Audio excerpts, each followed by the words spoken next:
میرے عزیز دوستو، میرے بھائی اور میری بہنوں، میں آپ کے پاس چند ضروری باتیں لے کر آیا ہوں۔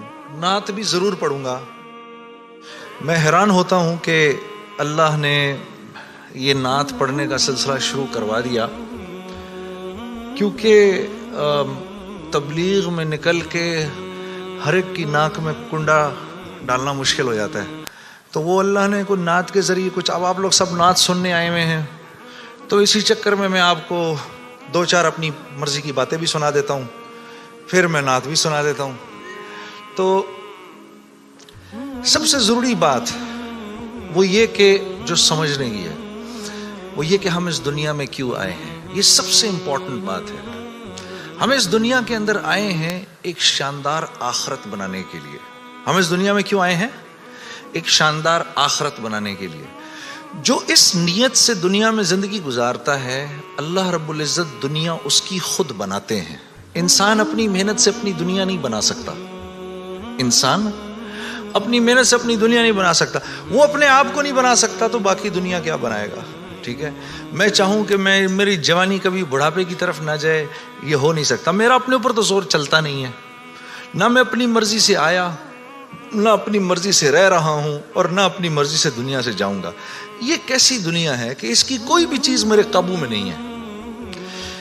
آپ یہاں رہتے ہیں، میں کراچی میں رہتا ہوں، کوئی لاہور میں رہتا ہے، کوئی پنڈی میں رہتا ہے، اور آپ کو پتہ ہے کہ یہاں آپ اپنی مرضی سے نہیں آئے ہوئے۔ یہ بھی بڑی عجیب بات ہے۔ قرآن میں اللہ فرماتے ہیں 5 چیزیں ایسی ہیں جس کے بارے میں کوئی نہیں جانتا، جو اس کے بارے میں جو بات کر رہا ہے سب غلط کر رہا ہے۔ 5 چیزیں کون سی ہیں؟ سب سے پہلے ان اللہ عنده علم الساعہ، اللہ کہتے ہیں سوائے اللہ کے کوئی نہیں جانتا قیامت کب آئے گی۔ وَيُنَزِّلُ الْغَيْثَ، بارش نے کب، کہاں اور کتنا برسنا ہے کوئی نہیں جانتا۔ رزق کس کے پاس کتنا پہنچے گا، اللہ فرماتے ہیں کوئی نہیں جانتا، صرف میں جانتا ہوں۔ وَيَعْلَمُ مَا فِي الْأَرْحَامِ، ماں کے رحم میں یہ تو معلوم کر لیتے ہیں کہ بیٹا ہے یا بیٹی ہے، لیکن اللہ فرما رہے ہیں یہ نہیں معلوم کر سکتے کتنا جیے گا، کتنا کہاں رہے گا، کیا کھائے گا، کیا پیے گا، نیک ہوگا، بد ہوگا، فرما بردار ہوگا، نافرمان ہوگا، اللہ فرماتے کوئی نہیں جانتا۔ پھر اللہ فرما رہے وما تدری نفس ماذا تکسب غدا، کوئی نفس یہ نہیں جانتا، انسانوں کو چھوڑو، کیڑے مکوڑے بھی یہ نہیں جانتے کہ کل ان کو ان کا رزق کہاں سے ملے گا۔ مجھے نہیں پتا تھا کہ آج میں کھانا یہاں بیٹھ کے کھاؤں گا، کوئی آئیڈیا نہیں۔ اللہ کہتے کوئی نہیں جانتا۔ پھر اللہ کہہ رہے ہیں 5ویں چیز وما تدری نفس بأی ارض تموت، کسی نفس کو نہیں پتا کہ اس کو موت کب آئے گی اور کہاں آئے گی۔ سلیمان علیہ السلام کے دور میں ملک الموت سے سلیمان علیہ السلام کی بڑی دوستی تھی، تو ملک الموت حضرت عزرائیل علیہ السلام یہ سلیمان علیہ السلام کے دربار میں اکثر آیا کرتے تھے۔ تو ایک دن دربار میں آئے تو ایک آدمی کو بار بار دیکھ رہے، وہ گھبرا گیا، کسی کو ملک الموت دیکھے اس کی ویسی جان نکل جائے گی کہ یہ مجھے، اور وہ بھی بار بار دیکھے تو ویسے ہی ہوش اڑ جائیں گے۔ تو اس نے سلیمان علیہ السلام سے کہا کہ جی ملک الموت مجھے بار بار دیکھ رہے ہیں، آپ ایسا کریں مجھے تو ہندوستان پہنچا دیں۔ تو انہوں نے ایک جن سے کہا اس کو ہندوستان پہنچا دو، تو ہندوستان پہنچا دیا ان کو۔ تو بعد میں سلیمان علیہ السلام نے ملک الموت سے پوچھا کہ تم اس آدمی کو بار بار کیوں دیکھ رہے تھے؟ کہتے میں حیران ہو رہا تھا کہ اللہ نے مجھے کہا کہ اس کی جان ہندوستان میں نکالو، یہ یہاں کھڑا کیا کر رہا ہے؟ وما تدری نفس بأی ارض تموت، کسی نفس کو نہیں پتا اس کو اس کی موت کل کہاں آئے گی۔ یہ 5 چیزیں کوئی نہیں جانتا۔ اب ان 5 چیزوں کا براہ راست ہماری زندگی سے تعلق ہے۔ تو پھر یہ کیسی زندگی ہے، یہ کیسی دنیا ہے جس کے بارے میں کچھ بھی نہیں جانتا؟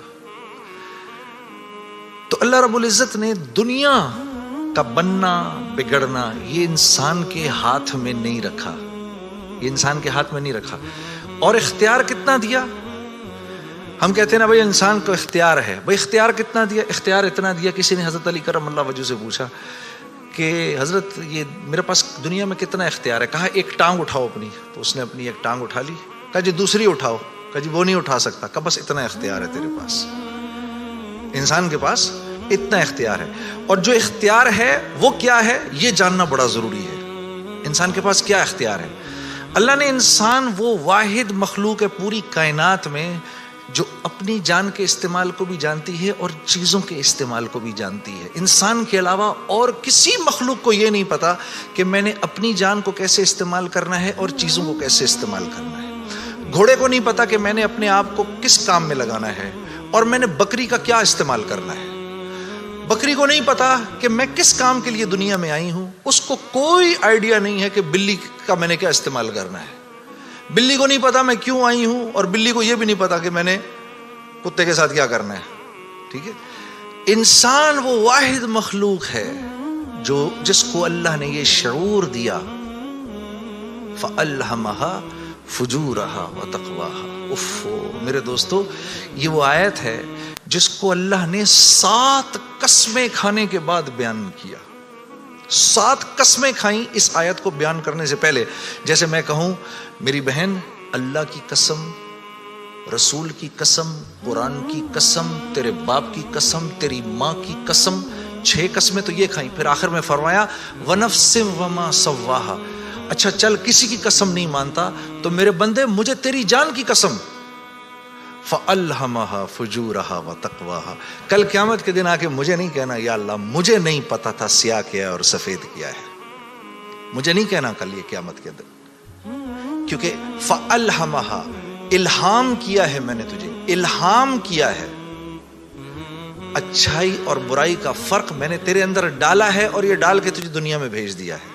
جیسے کوئی بھی معاشرہ ہو اس میں سچ اچھا سمجھا جاتا ہے، جھوٹ برا سمجھا جاتا ہے، چاہے وہ مسلمانوں کا معاشرہ ہو چاہے غیر مسلموں کا ہو. بےایمانی ہر معاشرے میں بری سمجھی جاتی ہے، ایمانداری ہر معاشرے میں پسند کی جاتی ہے.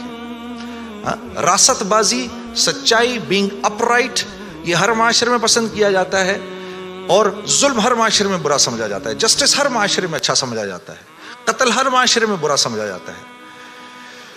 تو اللہ پاک فرما رہے یہ چیزیں دے کے میں نے تمہیں دنیا میں بھیجا ہے، میں نے تمہیں تمہاری جان کا استعمال بتا دیا، چیزوں کا استعمال بھی سکھا دیا. تو یا اللہ میں نے جان کا کیا استعمال کرنا ہے، میں نے جان کا کیا استعمال کرنا ہے. تو اللہ پاک فرما رہے قد افلح من زکاہا. تو نے اپنی جان کا تزکیہ کرنا ہے تو تو کامیاب ہو جائے گا. وَقَدْ خَابَ مَنْ دَسَّاهَا. اور اگر اپنے نفس کو تو نے کھلا چھوڑ دیا تو برباد ہو جائے گا. اب ان 2 باتوں پر علماء نے تفسیروں کی تفسیریں لکھ دی ہیں. اب نفس کا تزکیہ کیا ہے؟ نفس کو ہر اس چیز سے روکنا جس کو اللہ نے منع کیا ہے، یہ نفس کا تزکیہ ہے. سامنے نہ میرا عورت ہے، اب نہیں دیکھ سکتے اس کو. ہاں وہ سامنے سے آئی، نظریں جھکا لی. اب نظریں جھکا لی، اسی لمحے پچھلے سارے گناہ معاف ہو جاتے ہیں. اور اللہ ایمان کی وہ حلاوت دیتے ہیں جو آپ نماز میں محسوس کریں گے. پھر آپ نہیں کہیں گے کہ جی میں نماز پڑھتا ہوں میرا تو دھیان ادھر نکل جاتا ہے. پھر آپ نہیں کہیں گے. کان کو ہر وہ چیز سننے سے روکنا جس کو اللہ نے منع کیا، ہر اس چیز کو سننا جس کا حکم دیا. ہاتھ کو ہر اس جگہ استعمال کرنا جس کا حکم، ہر اس چیز سے روکنا جس سے منع کیا. تو نفس کا تزکیہ اللہ فرما رہے ہیں جب تم دیکھ کر میری رعایت رکھ کے زندگی گزارو گے تو تم اس دنیا میں کامیاب ہو جاؤ گے. اور تمہیں کامیاب کون کرے گا؟ ہم کریں گے. تم خود کامیاب نہیں ہو سکتے. ہاں یہ موت کے بعد ہوگا. فرشتے اعلان کریں گے وَلَكُمْ فِيهَا مَا تَشْتَهِي أَنفُسُكُمْ. اب کیونکہ تم نے دنیا میں تو ویسے کر لیا جیسے اللہ نے چاہا، ٹھیک ہے، اللہ کی رضا پر راضی رہے، تو اب وَلَكُمْ فِيهَا مَا تَشْتَهِي، اب جو کچھ تم چاہ رہے ہو انفسکم وہ پورا ہوگا. کیوں؟ نزلا من غفور الرحیم، کیونکہ تم اب غفور الرحیم کے مہمان بننے والے ہو. تو اب جو چاہو گے پورا ہوگا. اب کہہ لو مجھے اتنے بڑے بڑے گھر چاہیے، مجھے اتنی بیویاں چاہیے، اتنی حوریں چاہیے. دنیا کی عورتیں کہہ دیں کہ مجھے اس کی شکل دوبارہ نہیں دیکھنی. ہاں جی، میں آ رہا تھا نا ادھر، تو اب میرے سفر میری بیوی تنگ آ گئی تھی. تو مجھے کہنے لگی کہ اب آپ کیا کر رہے ہیں؟ میں نے کہا عائشہ اتنا بڑا کام ہے، مجھے جانے دو. تم جنت میں میرے سے 500 سال پہلے نہیں جانا چاہتی؟ تو کہنے لگی وہاں بھی اکیلا ہی بھیجنا. تو پھر مزے ہی مزے ہیں. پھر جو آپ چاہیں گے وہ ہوگا. یہاں پابند کرنا ہے اپنے آپ کو اس دنیا میں، اور پابند کرنا اپنے آپ کو یہ سب سے مشکل کام ہے. یہ سب سے مشکل کام ہے اپنے آپ کو پابند کرنا. دیکھو انہوں نے اپنے آپ کو پابند کیا میڈیکل کالج کا تو ڈاکٹر بن گئے. وہاں جو سینئر ڈاکٹرز نے کہا وہی کیا. صبح کہا 8 بجے پہنچنا ہے, 8 بجے پہنچ گئے. وہاں پر جس پیریڈ میں, جس کلاس میں, جس ڈپارٹمنٹ میں انہوں نے کہا جی پڑھو, پڑھتے رہے. اس کے بعد 4-5 سال اپنے آپ کو پابند ہی تو کر کے گزارا, تو 5 سال کے بعد ڈاکٹر بن گئے. آدمی کو اپنے آپ کو پابند کرنا پڑتا ہے. دنیا میں جس چیز کو حاصل کر رہے ہیں اس کے لیے اپنے آپ کو پابند کرنا ضروری ہے. تو دین, اور پھر کیا ہے, جب پابند کیا تو اب ڈاکٹر بن گئے. اب ڈاکٹر بننے کے بعد ڈاکٹر بننے کے جتنے نفع ہیں اب وہ کمائے گا. یہ سیدھی سی بات. تو دین کے نفع اٹھانے کے لیے کہ میں دین کے نفع اٹھاؤں, اللہ نے جو حکم دیا اس کے میں نفع اٹھاؤں, اس کے لیے پہلے ہمیں اپنے آپ کو پابند کرنا پڑے گا. اسی طرح سے اللہ جیسے کہہ رہے ہیں, جب وہ پابند کر لے گا تو پھر اس کے نفع اٹھائے گا, اور جو جتنا پابند کر لے گا اتنا ہی نفع اٹھائے گا. جیسے 1 گز زمین بھی زمین ہے اور پوری دنیا بھی زمین ہے. جس کے پاس 1 گز زمین ہے وہ 1 گز زمین جتنے فائدے اٹھائے گا, جس کے پاس پوری دنیا ہے وہ پوری دنیا کے فائدے اٹھائے گا. تو جس کی زندگی میں جتنا دین ہے اس نے دنیا میں نفع اٹھانے ہیں. جس کی زندگی میں جتنا کم دین ہے, پھر کیا ہے, مصائب اس کو گھیر لیتے ہیں. مصائب اس کو گھیر لیتے ہیں, حالات اس کو گھیر لیتے ہیں.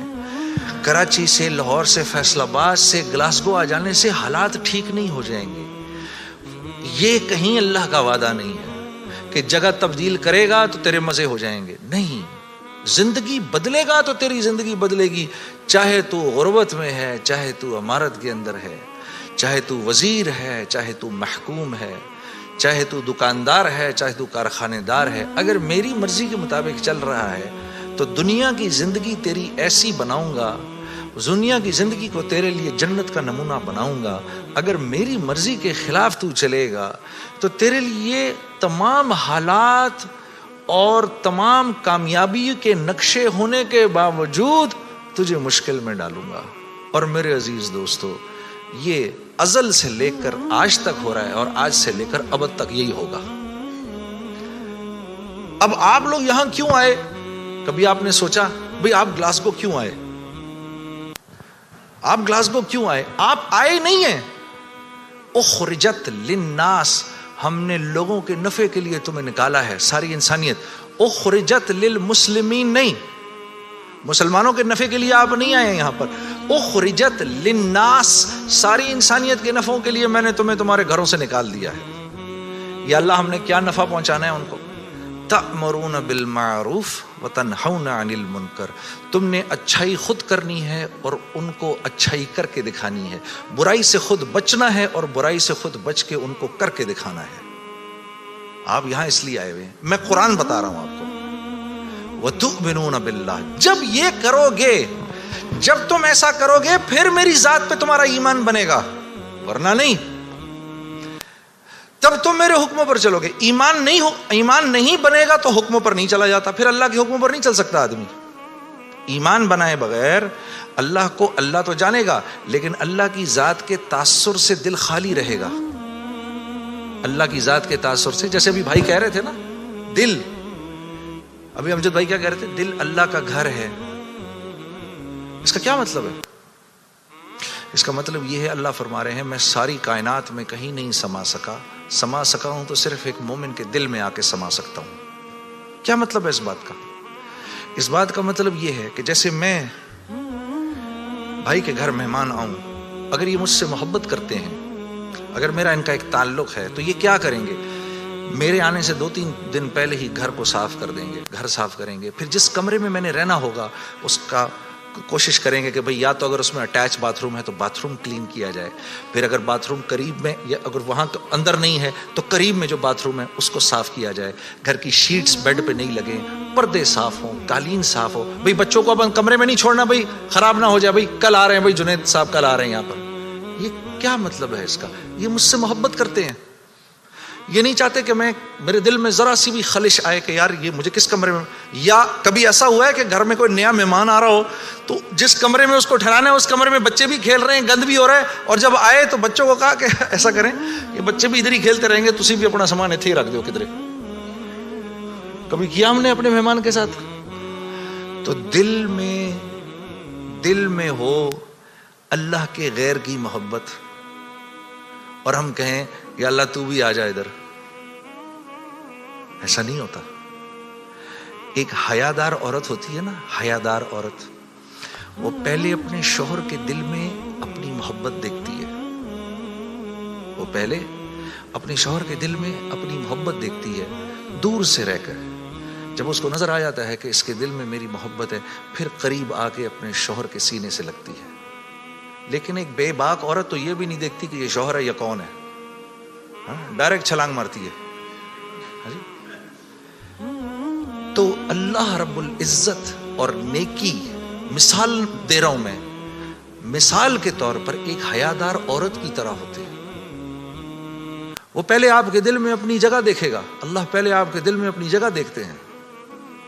لیکن اگر اس کے اندر اللہ کے غیر کا تعفن ہے, اسی لیے تو پھر نماز میں دل نہیں لگتا.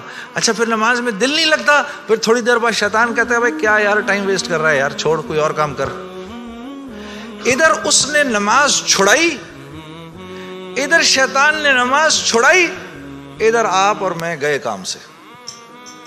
ادھر نماز گئی, ادھر ہم گئے, بس چھٹی, اب فارغ.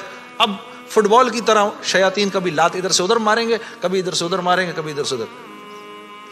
برکت بھی گئی, زندگی کی برکت گئی, مال میں برکت گئی. جو فجر کی نماز جان بوجھ کے چھوڑتا ہے, اس کے چہرے سے اللہ صلحہ کا نور نکال دیتے ہیں. جو ظہر کی نماز جان بوجھ کے چھوڑتا ہے, اس کے رزق میں سے برکت ہٹا دی جاتی ہے. جو عصر کی نماز جان بوجھ کے چھوڑتا ہے, اللہ اس کے جسم کی طاقت کو سلب کر لیتے ہیں. یہ بیمار رہتا ہے اندر سے, اس کو بیمار رکھتے ہیں. جو مغرب کی نماز جان بوجھ کے چھوڑے گا, اس کو اس کی اولاد سے کبھی کوئی نفع نہیں ہوگا. اس کی اولاد ساری زندگی اس کی نافرمان رہے گی. جو عشاء کی نماز جان بوجھ کے چھوڑے گا, اس کو کبھی راحت چین کی نیند نہیں آئے گی. تو اس کے علاوہ میں نے دنیا میں کرنا کیا ہے؟ اور یہی 5 چیزیں تو چاہیے مجھے دنیا کے اندر.